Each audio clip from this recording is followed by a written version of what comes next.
meteorologist Tim Miller. Weather coverage you can count on. The Live 5 for 6 Skyview Network, sponsored by Terry Lambert Hyundai. Grab the winter coat because it's going to be bitterly cold tonight with the coldest air of the season.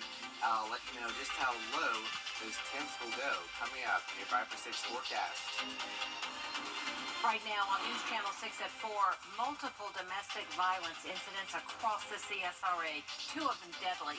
How to notice the signs and how to get out safely. Plus, the Columbia County Sheriff's Department, the office there has a new home. We have a live report. And a local restaurant prepares to reopen its doors after a fire more than a year ago. Your news at 4 starts now. Live from Television Park, this is WJBF News Channel 6 at 4.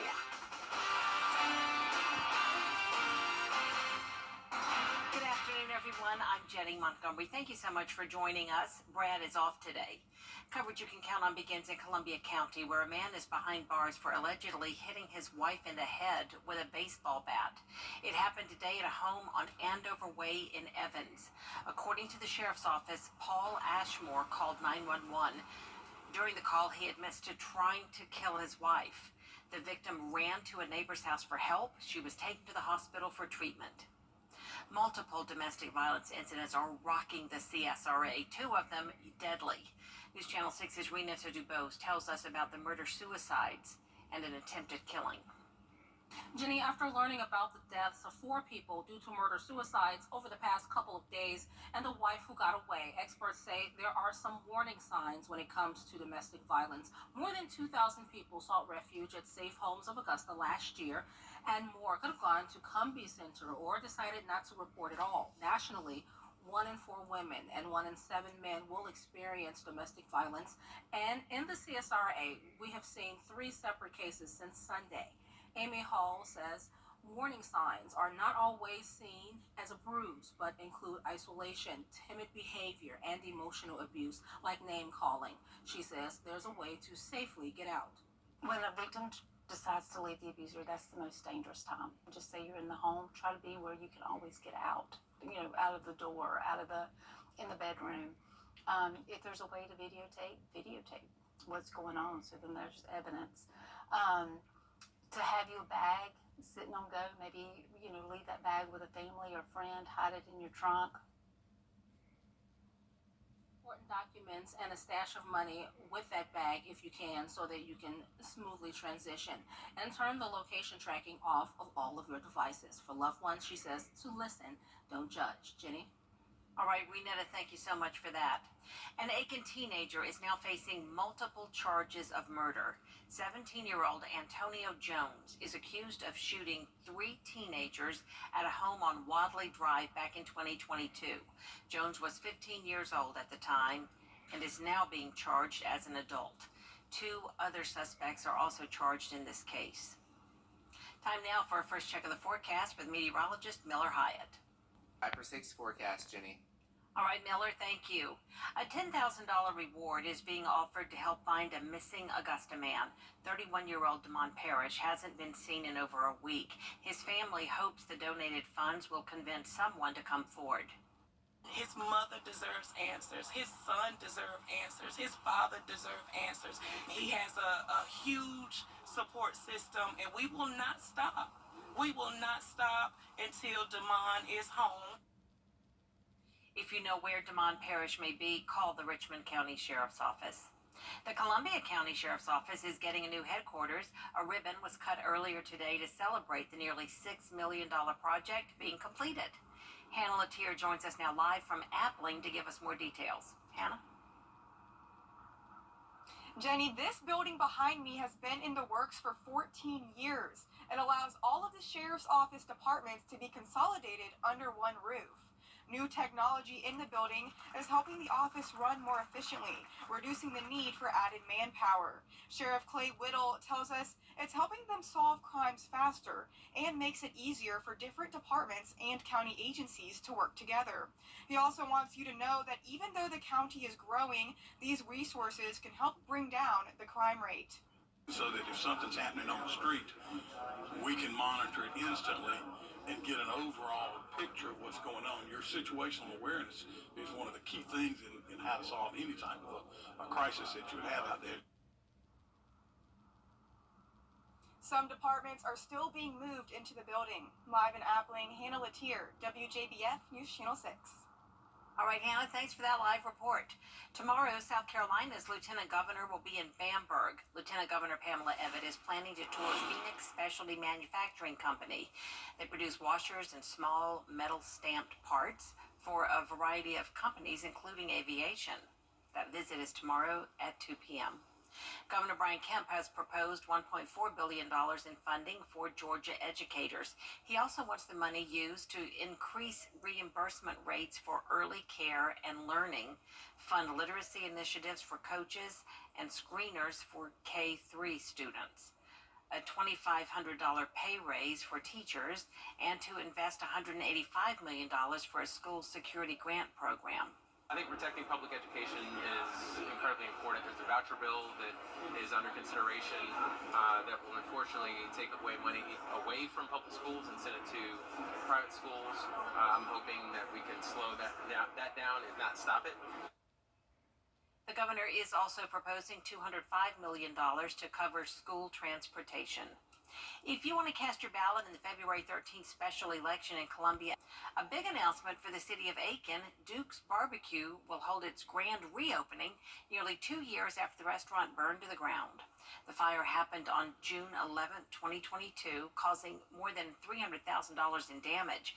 But over the last year and a half, they've been working on a new building for the family-owned business. It includes a larger dining room, an outdoor seating area, and a new food bar for guests to enjoy. It's been 7 years in the making, not just over the last year and a half. We've been trying to get into a new building for a long time, and this is really a realization of those 7 or 8 years of trying to get a new building all really brought into one moment, and so we're just thrilled to do this. The reopening will be held at 10:30 tomorrow morning at the location on Whiskey Road there. We'll hear about what caused the fire and their journey to reopening on News Channel 6 at 5. The number of people with loss of hearing is on the rise. Coming up, who researchers say is most at risk and why. We have a Viper 6 alert day issued today for the potential for some strong to severe storms. The severe weather ravage through the CSRA. Live Viper 6 was with you every step of the way. Reports coming on in from Bamberg where a tornado has touched down. I can already tell this 10 feet deep in breaks. When it comes to severe weather, every second counts. You want to be indoors, take shelter immediately. This is a severe thunderstorm warning. Live Viper 6 is weather coverage you can count on. Ask your eczema specialist about Dupixent. Welcome back, everyone. Millions of older adults have trouble hearing, but most don't wear hearing aids. Experts say this is a serious issue that often goes untreated. Here's Melissa Adon. Hearing loss is a huge problem in the United States. Researchers at Johns Hopkins found that 2/3 of adults over the age of 71 have some degree of hearing loss. Hearing loss was more common in white men, people of lower income, and people with a lower education level. Studies are finding that hearing loss leads to dementia, which makes it even more important to treat. But only 29% of people who have hearing loss actually use a hearing aid. African Americans, Hispanics, and people with low income are even less likely to use hearing aids. Hearing aids are now available over the counter, which could make them more accessible. Talk to your doctor if you're struggling to hear and think you could benefit from hearing aids. With this Medical Minute, I'm Melissa Adon.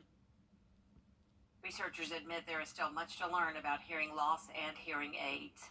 Apple is expected to remove a blood oxygen sensor on 2 of its latest smartwatches to get around a U.S. ban on the devices. Last year, the U.S. International Trade Commission placed an import ban on Apple's Series 9 and Ultra 2 watches after it found Apple violated patents of Masimo's medical technology. Apple leaders have not described what the redesign would be, but say the watches will have full functionality. Don't go away. Miller has your full forecast after the break. I'm attorney James.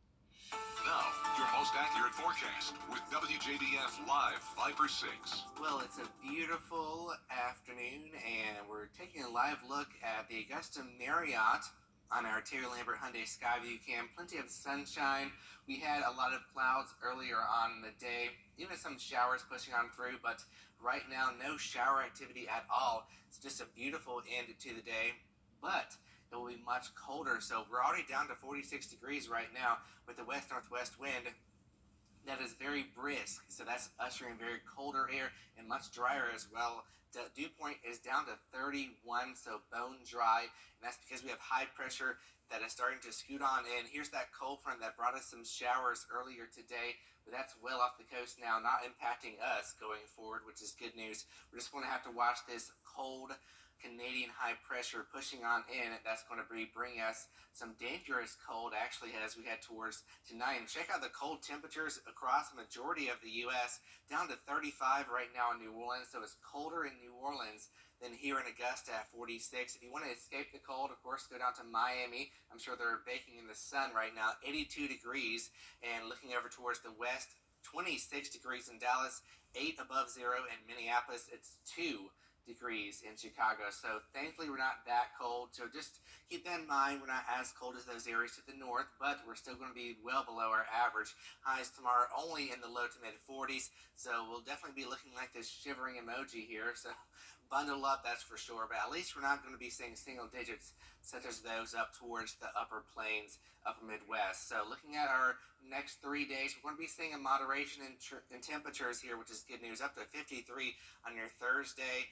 54 on Friday, as that's going to be bringing in some showers. So that's a brief warm-up for us because we're not going to be seeing a southerly flow as we head towards later on in the week. We're going to be kind of sandwiched in between a low pressure to our west and a high pressure in the Atlantic, and that's going to bring in some warmer air, but really it's only going to be even slightly below average, so it's not really going to be that warm, but much warmer than tomorrow, that's for sure. So here's that rain chance going to Thursday night, just spotty in nature, but as we head towards Friday morning, we have another Arctic cold front pushing on through. It's going to usher in much colder air for next weekend. So if you thought tonight was cold, just wait, because this weekend we're talking about lows in the teens, widespread across the area.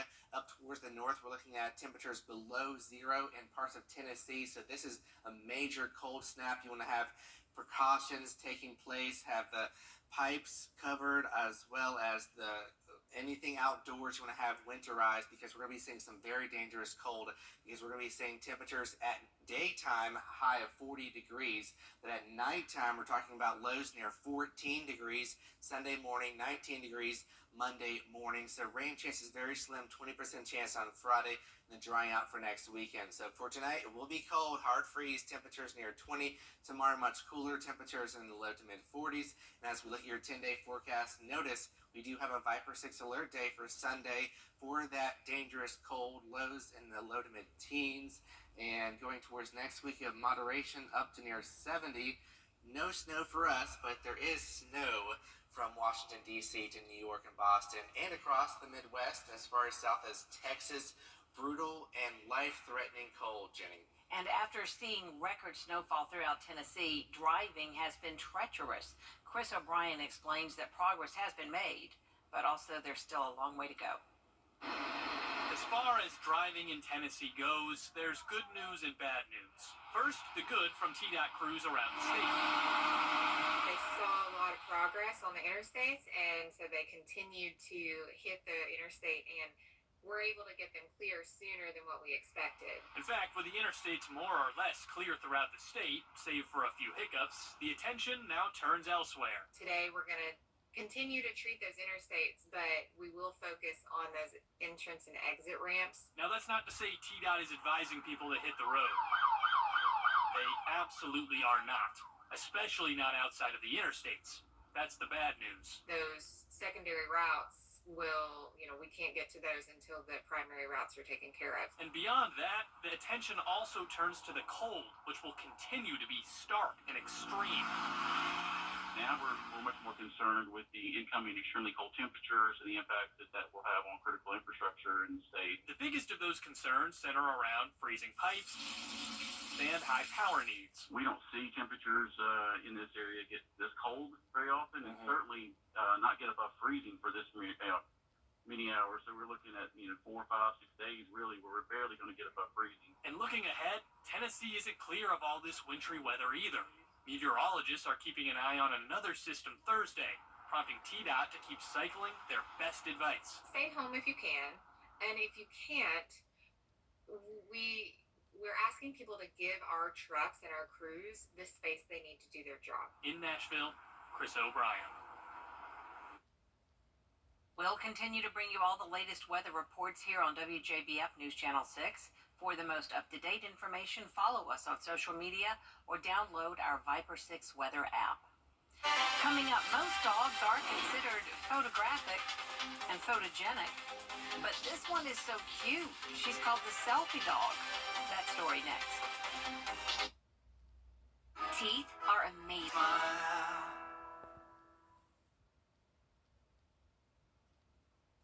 A dog in Tennessee is now famous for carrying a selfie with her everywhere she goes. This is Lucy, a 7-year-old pit mix. And what makes her unique is the fur on her left ear. That's because the pattern looks just like her. Her owner says that's just the way her fur grew. Lucy has become known as the selfie pup with more than 10,000 followers on Instagram. There is more coverage you can count on coming up at 4:30, including 2 fewer candidates in the Republican presidential race, who they are, and why they dropped out.